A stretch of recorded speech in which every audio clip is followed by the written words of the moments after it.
ماہر معاشیات سجاد سید صاحب نے ہمیں اسٹوڈیوز میں جوائن کیا ہے. Thank you so much Sajjad once again. السلام علیکم. وعلیکم السلام. یہ بتائیے گا, ہم تباتر کے ساتھ دیکھ رہے ہیں شرح سود میں کمی ہو رہی ہے, پچھلے دنوں بھی ہوئی تھی, اب یہ 13 سے 12% پر آ گئی ہے. کیا اثرات ہوں گے, خوش آئند ہے, امپیکٹ کیا ہوگا؟ دیکھیں میرے خیال سے اٹس اے گڈ اسٹیپ, کیونکہ میں نے تو ہمیشہ سے ہی, میں پہلے بھی یہ بات بول چکا ہوں کہ پاکستان کے اندر انفلیشنری فنامنا ہمیشہ سے کاسٹ پش رہا ہے, ڈیمانڈ پل رہا نہیں ہے. انہوں نے 22% پہ رکھ کے بزنسز کو ختم کر دیا تھا. تو یہ تو بہت اچھی بات ہے, اور میرے خیال سے اس سے پراپرٹی مارکیٹ میں بھی تھوڑا سا اپ ٹرن آیا ہوا ہے. اسٹاک مارکیٹ بھی تقریباً اس وقت 114 پہ ہے, اور آج میں رپورٹ پڑھا تھا کہ AKD جو عقیل کریم ڈیڈی جو ایک کمپنی ہے, ان کی کافی اچھی رپورٹس ہوتی ہیں, ان کی تو فور کاسٹ ہے کہ یہ 165,000 اس سال ٹچ کرے گی. جی, تو یہ ان کی فور کاسٹ ہے. بہرحال فور کاسٹ بہت ہوتی ہیں, کتنی صحیح ہوتی ہیں وہ ہمیں نہیں پتا, بٹ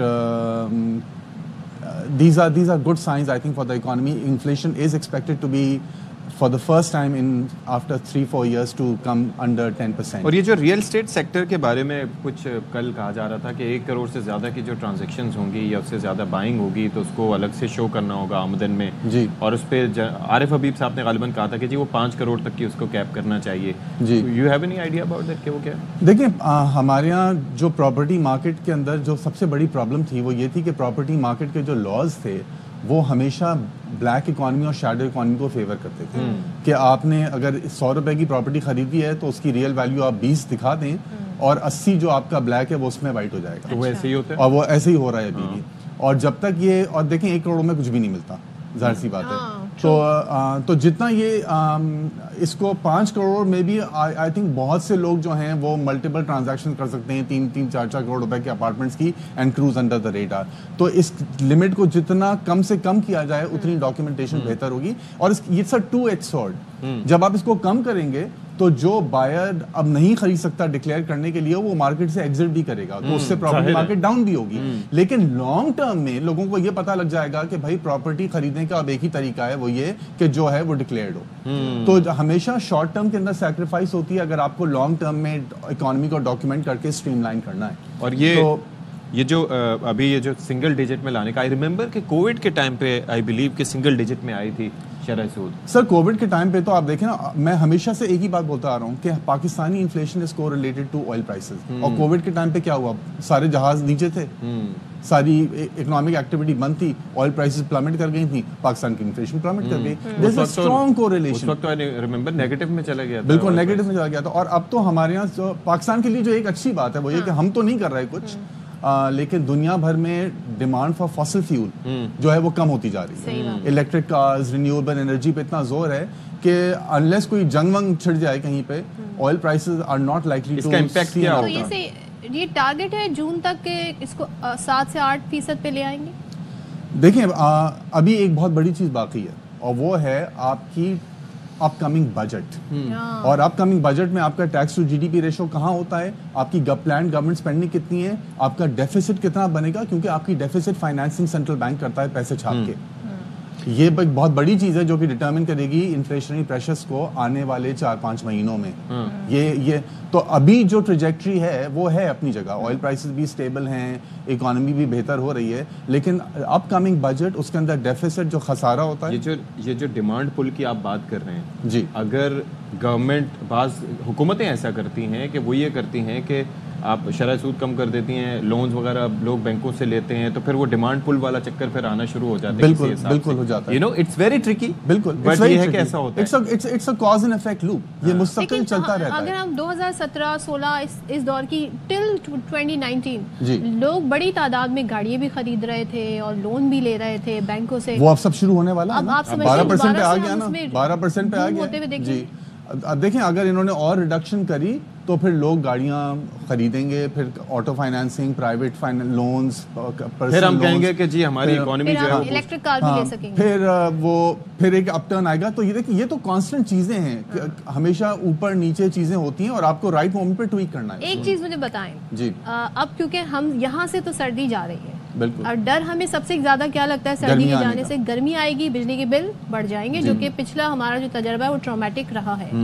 اب جب وزیر اعظم یہ کہتے ہیں اور جب وزیر اعظم کی سطح سے یہ بیان آتا ہے کہ جی بجلی کے نرخ کم کرنے جا رہے ہیں، اس کے لیے بہت محنت کر رہے ہیں، جب وہ عوام کو یہ امیدیں دیں اور اس کے بعد بجلی کے بل آئیں وہی کہ وہی یا اس سے بڑھ کر، تو یہ کیسے ہوگا ممکن؟ وزیر اعظم کس بنیاد پہ یہ دعویٰ کر رہے ہیں؟ دیکھیں پاکستان ایک ایسا ملک ہے جس میں بہت سورج ہے اور بہت گرمی ہے. ہم اس کو ہارنس کر سکتے ہیں، اس چیز کو کیپٹلائز کر سکتے ہیں اگر ہم سولر پارکس اور سولر انرجی پہ سوئچ کریں، اور بہت سے لوگ کر رہے ہیں. نہیں اور انڈیویجول کیپیسٹی میں کر رہے ہیں، انڈیویجول کیپیسٹی میں کر رہے ہیں، لیکن جن کے پاس چھت اویلیبل ہے، جن کے پاس اس کے لیے کیپٹل اویلیبل ہے. اگر میس کمرشلائزیشن ہو سولر پینلنگ کی اور آپ سولر انرجی پہ سوئچ کریں، کیونکہ پاکستان ابھی بھی فاسل فیول پہ ہی ڈیپینڈنٹ ہے اپنی پاور جنریشن. لیکن میں تو یہ بھی بولتا ہوں کہ الیکٹرک کارز کا بھی اس وقت تک کوئی فائدہ نہیں ہے جب تک آپ ان کو چارج فاسل فیول پہ ہی کر رہے ہیں. ریفائنڈ کی ڈیمانڈ کم ہوگی لیکن فرنس کی ڈیمانڈ تو بڑھے گی. لیکن ایک چیز ہے اس میں، here comes the tricky part. آپ یہ کہہ رہے ہیں کہ ہم سولر پہ شفٹ ہو جائیں، لیکن سولر پہ شفٹ ہونے کے لیے ضروری ہے کہ یہ جو آپ کے پہلے کے معاہدے ہوئے ہیں جی آئی پی پیز، یعنی کہ آئی پی پیز سے جس پہ 2030 2035 2040 تک کی پیمنٹس ہیں، جتنے لوگ پرسنل لیول پہ انڈیویجول لیول پہ نکلتے جائیں گے باقیوں پہ برڈن بڑھتا جائے گا. یعنی کہ صدف سولر پہ چلی گئیں، آپ سولر پہ چلے گئے، میں نہیں جا سکا، میں افورڈ نہیں کر سکتا، تو وہ جو ٹیرف ہے وہ مجھ پہ پھر آ کے پڑے گا. اور وہ ساری ایکسیس کیپیسٹی ہے جس کے پیسے ہم بھر رہے ہیں. یہ اس کی کوئی پاسبلٹی بتائیں نا، کس طرح ہوا؟ دیکھیں یہ ہمیشہ پاکستان میں یہ ہوتا ہے کہ چاہے آپ سی پیک دیکھ لیں، چاہے آپ آئی پی پیز کے اگریمنٹس دیکھ لیں، چاہے آپ پاک سوزوکی موٹر کی مونوپلی دیکھ لیں جو کہ ان کو 20 سال ملی ہے کہ پاکستان میں کوئی چھوٹی گاڑی نہیں آ سکتی تھی 20 سال. ہم وہی مہران پر ہی زندہ رہے 20 سال، ایک ٹھکی ہوئی گاڑی کے اوور پرائز پیسے ہم لوگ دیتے رہے. ہمارے یہاں یہ ایک مایوپیا ہے. وہ کیا ہے کہ کوئی آ کے کہتا ہے اتنے $1 ملین لے لو اور ہم سے یہ اگریمنٹ کر لو. وہ آپ کو کچھ $1 ملین دے کے آپ کو خرید لیتا ہے اور اگلے 20 سال 25 سال 30 سال 35 سال 15 سال 20 سال جو بھی معاہدے کی مدت ہوتی ہے وہ اس میں فائدہ اٹھاتا ہے اور اس میں پھر ہم لوگ پس رہے ہوتے ہیں. ہمیں پتہ ہوتا ہے نا ہماری حکومت اتنی نہیں ہونی، اس کا مطلب یہ کہ بجلی کی قیمتیں نہیں کم ہونی. مجھے نہیں لگتا کہ آنے والے انلیس آئل پرائسز اتنی گر جائیں، کیونکہ آپ کی بجلی کی اگین فرنس آئل سے ہی آپ کی بجلی کی کاسٹ لنکڈ ہے. انلیس آپ کی oil prices international oil prices اتنی گر جائیں آنے والے وقتوں میں کہ فرنس آئل کی امپورٹ پرائس کم ہو جائے. چیز یہ ہے کہ تو پھر I'd like to add کہ اگر ہم ان معاہدوں سے کسی طریقے سے آنے والے 10-15 سال میں نکل جاتے ہیں، پھر یہ ہوتا ہے کہ ماس لیول پہ جیسے دنیا کے مختلف ملکوں میں گریڈز کے ذریعے وہ سولر پاور کو بھیجتے ہیں، بالکل تو اس طریقے سے آسانیاں ہو سکتی ہیں، لیکن تب تک کوئی چانس نہیں ہے. آئی ایم ایف کا آخری پروگرام ہوگا یہ؟ مجھے نہیں لگتا. ہم ڈیپینڈنس اللہ کرے کم ہو جائے. دیکھیں آئی ایم ایف کا پروگرام اس وقت تک نہیں ہو سکتا جب کرنٹ اکاؤنٹ سرپلس بہت چھوٹا سا ہے اور ٹیمپرری ہے. آپ کا آئی ایم ایف سے چھٹکارا اس وقت ہوگا جب آپ کی ڈیٹ ریڈکشن میں کمی آئے. کرنٹ اکاؤنٹ سرپلس سے اگر آپ ڈیٹ ریڈیوس کریں وہ آپ کی اصل جسے کہتے ہیں نا ڈیپینڈنس میں کمی آئے گی. اگر آپ کی انٹرنیشنل ڈیٹ وہیں کھڑی ہوئی ہے تو جتنا بھی سرپلس آ رہا ہے وہ سب ڈیٹ سروسنگ میں جا رہا ہے. کہ ہم بات کرتے ہیں ہمارے سٹاک نے فلانا، مطلب میں اور صدف اس وقت سے بات کر رہے ہیں نا، ایک ہی ڈی پریڈکشن جو ہے 165 پر جانے کی، سٹاک کتنا اچھا پرفارم کر رہا ہے، اس کے اثرات ہمارے بزنس پر، فیکٹریز پر، انڈسٹری پر، لوگوں پر وہ کیوں نہیں نظر آتے؟ 165 تو دیکھیں پروجیکٹڈ ہے اور کچھ اپ ٹرن تو آیا ہے اکانومی کے اندر، کچھ چیزیں تو بہتر ہو رہی ہیں. انفلیشن تھوڑی سی کم ہوئی ہے واقعی میں. انفلیشن کی مطلب انفلیشن کی ریٹ کم ہوئی ہے. وجہ سے انفلیشن کم ہوئی ہے اس کا مطلب ریٹ آف رائز لوگوں کے لیے، ہم لوگوں کے لیے نہیں. ہمارے یہاں لوگ سمجھتے ہیں انفلیشن کرنے کا مطلب ہے پرائسز گر رہی ہیں. It's a rate of increase in prices that's falling obviously. But تو اور میں آپ کو بتاؤں کوئی اکانومی زیرو انفلیشن نہیں چاہتی. 2-3% انفلیشن از نیسیسری، پاسبل بھی نہیں ہے نا. لیکن یہ جو جی ڈی پی کے اضافے کی شرح ہے، اور دوسری میں کچھ کہتا ہوں کہ پرابلمس کیا ہیں. مثال کے طور پر وہ یہ کہہ رہے ہیں کہ آپ کی جو اکانومی ہے وہ بڑھ رہی ہے، آپ کی اکانومی میں بہتری نظر آ رہی ہے، اسٹاک مارکیٹ اوپر جا رہی ہے. آج جو ہے وہ کراچی کے تاجر جو ہیں وہ ملنے جا رہے ہیں بلاول سے، کیونکہ وہ کہہ رہے ہیں ہمیں یہاں پر کاروبار ایز آف ڈوئنگ بزنس نہیں ہے.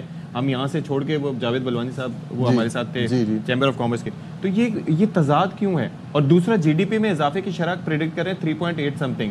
یہاں پر تو آبادی میں اضافے کی شرح اور جی ڈی پی کی شرح ایک جتنی ہے، تو ترقی خاک ہوگی. تو وہ جی ڈی پی کی بات کر رہے ہیں نا، G D P per capita کی بات نہیں کر رہے ہیں نا. فرق ہو گیا نا. سرمایہ دار کما رہے ہیں، عوام نہیں کما رہے. لیکن ہم اس کے اثرات عوام تک دیکھیں ہوپ فلی تھوڑے کچھ عرصے میں عوام تک جو اتنے مثبت اشارے ہیں ان کے. جی اللہ کرے. اصل میں نے بتایا کہ پاکستان کے اندر جتنی بھی پریڈکشنز ہیں وہ صحیح ہوں گی یا غلط ہوں گی یہ آنے والے بجٹ پہ منحصر ہے.